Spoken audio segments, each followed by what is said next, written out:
إن أعجبك الفيديو لا تنسى الإعجاب والاشتراك في القناة. السلام عليكم ورحمة الله وبركاته. النهاردة يا جماعة احنا عندنا فيديو جديد، حاجة جديدة خالص. بس قبل ما نبدأ الفيديو بتاعنا فكركم زي ما بفكركم دايما ان انا بإذن الله على وشك ان انا افتح قناة جديدة هي خاصة بتعليم اللغة الإنجليزية. اللينك بتاعها هتلاقي تحت اسم الفيديو، وبإذن الله دي قناة إنجليزية هتبقى مخصصة لجميع الأعمار للدارسين والمسافرين وكل واحد عايز يتعلم لغة إنجليزية. والوقت نبدأ الفيديو بتاعنا. في يا جماعة بالنسبة للكاسيت ده أنا اشتريته ب 30 جنيه من سوق الخردة. طبعا زي ما قلت لكم سوق الخردة اللي أنا بتكلم عليه غير أي سوق خردة أنت تعرفوه. يعني ده أساسا كان هيتكسر، ماشي، هيتكسر عشان يخرجوا منه المعادن. ما بيتباعش مش سوق خردة اللي هم بيبيعوا فيه اللي هي الأجهزة اللي هي المستعملة. لا، ده كان أساسا هيتكسر، فأنا لحقته قبل ما يتكسر فاشتريته ب 30 جنيه. فعايزين الوقت نعرف هنقدر نستفيد بيه ايه بالظبط. هل هنشغله ماشي، وهل هو يستاهل ان احنا نشغله، ولا هنعمل بيه ايه؟ هو صراحة انا جايبه عشان عنده واحد اخوه بالظبط ماشي، بس في مشكلة. خلاص التاني هو اللي عندي، ده التاني اللي عندي يا جماعة هو اخوه بالظبط. هو باناسونيك ياباني، المفروض يعني اللي هو ياباني، هو مكتوب من ورا هو ميد ان جابان. هي طبعا انا مش يعني ايه مانيش بصدق في ميد ان جابان الظاهره المطبوعه دي قوي، بس هي على فكره مش لازقه يا جماعه. خلاص، بس هي انا شاكك اللي هو ياباني عموما. المفروض افتراضا اللي هو ياباني، يعني ما نفتحه من جوه هنعرف اذا كان ياباني ولا اذا كان حاجه تانية. بس هو عموما هو الجهاز هو انا عايز اعمل الجهاز ده شغال، ده شغال خلاص. بس زي ما انتم شايفين هو طبعا في البتاعه دي مكسوره، وبعدين في اللي هي المسطره دي مكسوره من جوه اها، واقفه هي حتى. خلاص، ده المسطره بتاعته شغاله. فالاول هشوف ده كان لا مش شغال المسطره بتاعته، ما اعرفش ايه. عموما انا مش هحطه في السيريا، لان طبعا هو شايفه اللي هي السماعات بتاعته واقعه اهيت. خلاص، فاحنا نشوفه نفتحه من جوه نشوف اخباره ايه الاول قبل ما نحطه في السيريا. وبعد كده هنقرر اذا كنا نشغله. هنشغل ده واخد منه قطع، يعني ممكن اخد الباب مش مشكله، هيبقى ممكن يبقى شكله حاجه جديده، يعني ممكن ناخد اجزاء حمراء على اجزاء سوداء ماشي، يعني مش مشكله، هنشوف هيبقى شكله ايه، او العكس صحيح. يعني ممكن ناخد الباب من هنا ونحط الباب ده هنا. خلاص، لان اعتقد هو نفس الباب، اعتقد هو نفس الجهاز بس ده اسود وده احمر. ممكن نعمل جهازين من واحد ونشوف شكله هيبقى ايه. دايما ده حتى ما فيهوش، ده ما فيهوش في باب للحجاره، ده ما فيهوش باب للحجاره. وهنشوف هنا باب الحجاره ساعات بلاقي في الكابل بتاع الباور. تعال نفتح ده ونشوفه. لقيت فيه كابل باور يا جماعه، وده كابل باور اوريجينال. طبعا كابل الباور ده سعره لوحده اكتر من سعر الكاسيت. يعني ده عشان انت تشتريه كابل باور اوريجينال ياباني مش هتلاقيه، هتلاقي الصيني، والصيني تقريبا بتاع حوالي 30 جنيه الوقت ماشي. اما ده ياباني اصلا مش هتلاقيه حتى ب 50 جنيه، يبقى ده اغلى من ثمن الجهاز نفسه اللي انا شاريه ب 30 جنيه. عموما تعال نفتحه ونشوفه فيه ايه. تعال نفتحه بقى من جوه يا جماعه ونشوف فيه ايه جوه. يا جماعه من جوه عندنا، هو طبعا من الواضح اللي هو ايه مش صناعه ياباني، برغم ان هو مكتوب عليه ميد ان جابان، ولكنه ما هو صناعة ياباني. الواضح طبعا اللي هي المكونات بتاعته. السيركت اعتقد مفيش مشكلة، ممكن نحطه في اللي هي في السيريا. هو طبعا انا بقول عليه اللي هو الصيني ما هوش ياباني بسبب في عندنا هو السماعات كاذبة، هي مش سماعات حقيقية ماشي. انا دلوقتي وصلته في اللي هي في السيريا. هو في باور اوبا، هو في باور ماشي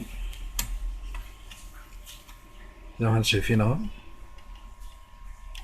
خلاص، دي بتاعت الاستيريو، يعني ما في، بالرغم ان هو ايه بتنور، مع ان مفيش اي صوت بتاعت الاف ام، مفيش اي صوت طالع خالص. فطبعا انا هحط هنا هيدفونز واشوف الاخبار في صوت اساسا موجود ولا مفيش صوت. ممكن يكون السماعات محروقه.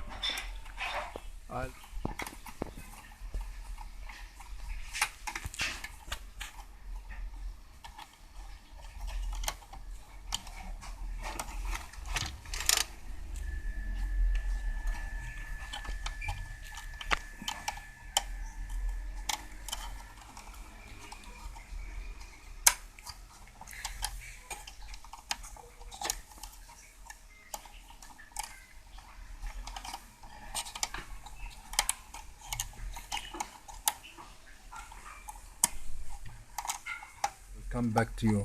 اركبه وارجع لكم تاني يا جماعه.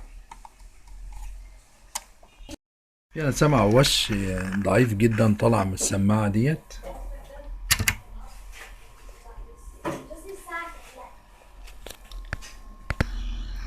عموما انا هحاول اشغل ده الاول، ممكن ناخد قطع الغيار من التاني، يعني ممكن ناخد من التاني نحط في ده. طبعا انا لازم افتح اشيل البوردة لان انت شايفين حتى البتاع وقع اهي. سمعتوا الصوت؟ فيه صوت. غابة السلوك دي يا جماعة هي حاجة من حاجات اللي هي ايه بتميز اللي هي الصناعات اللي هي ايه الصينية، وجود السلوك الكتيرة جدا دي.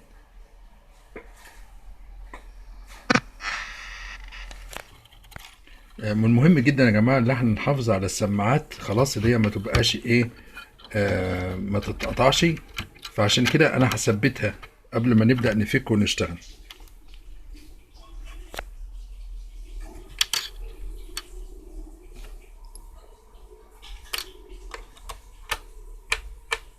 سيركلز لازم يا جماعة ناخد لقطة للسلوك دي كلها عشان لو سلك اتقطع ما نقعدش نلف وندور عليه ونضيع وقت. اتحسب ونحط يا جماعة لزق قوي. هو كان في الاتجاه ده، ده هو دخل مش عايز يطلع تاني، مش مشكلة.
Fine. I have to hold.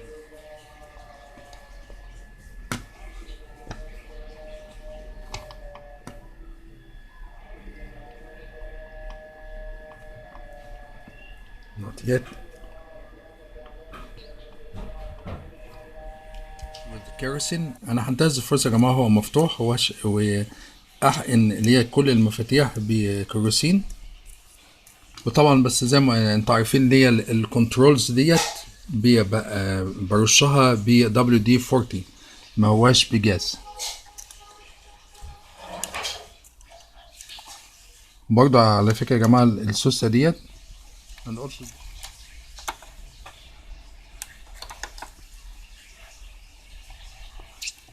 okay, that's enough.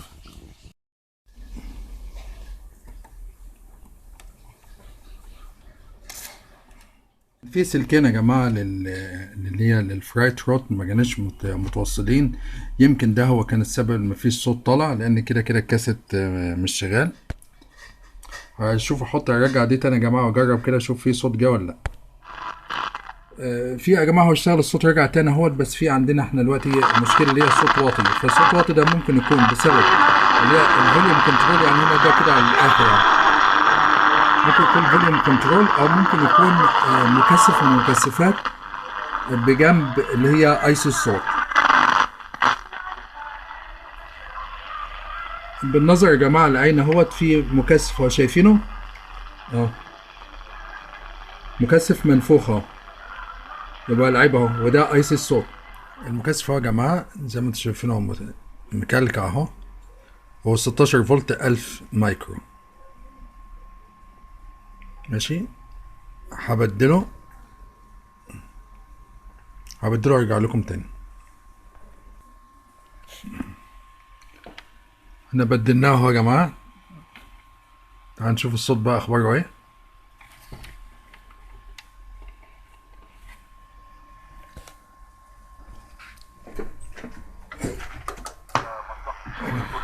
هو على مستوى الشخصي انا اعتمدت ان بوجودي في المكان ده عرفت ان انا اقدر. زي ما احنا شايفين يا جماعه الصوت عالي بقى عالي جامد جدا، بس اللي انا ملاحظه ان الصوت بيطلع من سماعه واحده، السماعه التانيه ما بيطلعش منها صوت. فيا ترى هل العيب من السماعه نفسها التانيه محروقه ولا في مشكله تانيه في البورده؟ الصوت يا جماعه طالع من سماعتين الهيدفونز، بس ده برضو مش معناه ان السماعه دي محروقه. ممكن يكون في سلك مش واصل او شيء، او ممكن يكون من مفتاح الفوليوم. كنترولز انا شفت يا جماعه السماعه سليمه. المشكله دلوقتي عندنا يا اما هتبقى من مفتاح تعليق توطيط الصوت ده، او من الثلاث مفاتيح ديت، او ممكن يبقى من مقاومه. طب ازاي نقدر نعرف اذا كانت من مقاومه او مش من مقاومه؟ ممكن المقاومه تعمل المشكله ديت في لوحه اللي هي الكنترول ديت. طب ازاي نقدر نعرف؟ نبل الصبع من صوابعنا ونحاول ان احنا نلمس على اللوحه ديت. لو سمعنا صوت جه في السماعه ديت يبقى اساسا المشكله في المقاومه، ونشوف انهي مقاومه. سامعين في صوت اهو.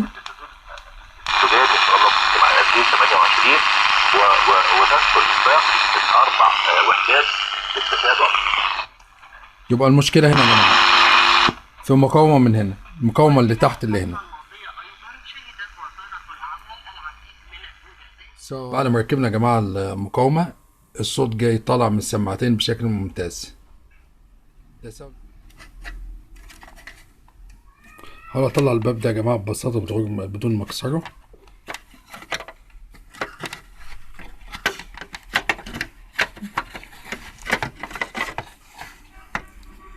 تمام، طلع اهوت يا جماعه سليم.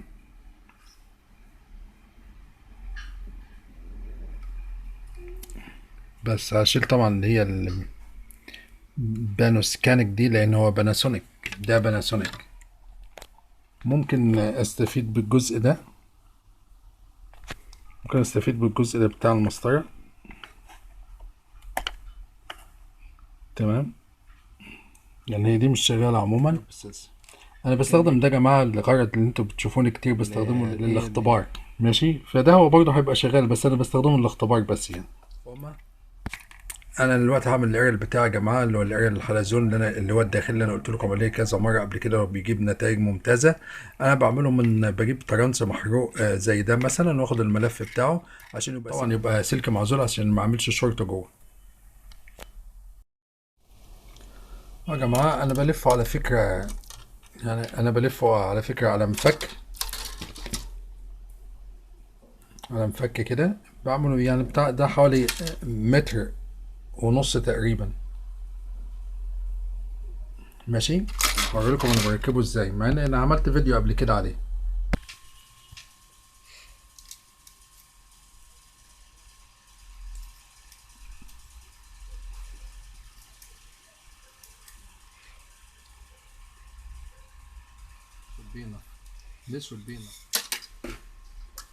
ده هيبقى كفايه يا جماعه اهوت.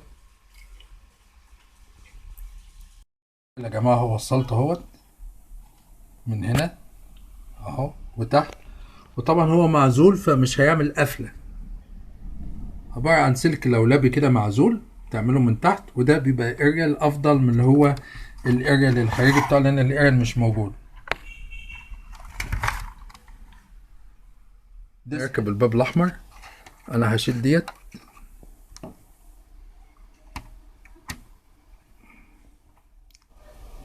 اهو يا جماعه، شكله كويس. لسه بنركب جزء احمر هنا كمان، ونركب بقيه المفتاح حمراء، هيبقى شكله حلو. دلوقتي يا جماعه ألمعه باستخدام اللي هي السائل بتاعي الخاص، وارجعه لحاله شبيهه بحاله المصنع. والسائل ده ما بيسببش على فكرة اي شورت، لان هو داخل فيه اللي هي الكروسين. اما اخلص هرجع لكم تاني عشان نجربه ونسمع صوته الاخير. ويرينا آدابا كبرى لطريق الطاعة تسلمنا لنطيع هداك وقرآنك. صوت العرب من القاهرة. أيها الإخوة، نودعني حضراتكم إلى أن أذان المغرب سيحين موعده في 8:05. رفع الحرج عن العباد. وسؤال حلقة اليوم: ما هي واجبات الحج؟ وحول الكعبة الغراء طافوا فتوبى.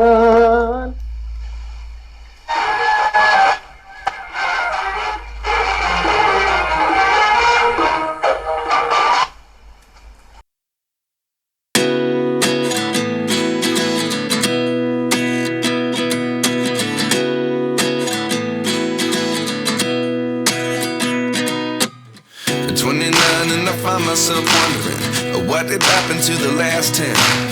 I ran away with my life, fast forward, never turn back again. It's kind of funny that the more we pass time, the more we need to set the rewind. And 19 was the year I had to leave you, but now I'm seeing all the signs.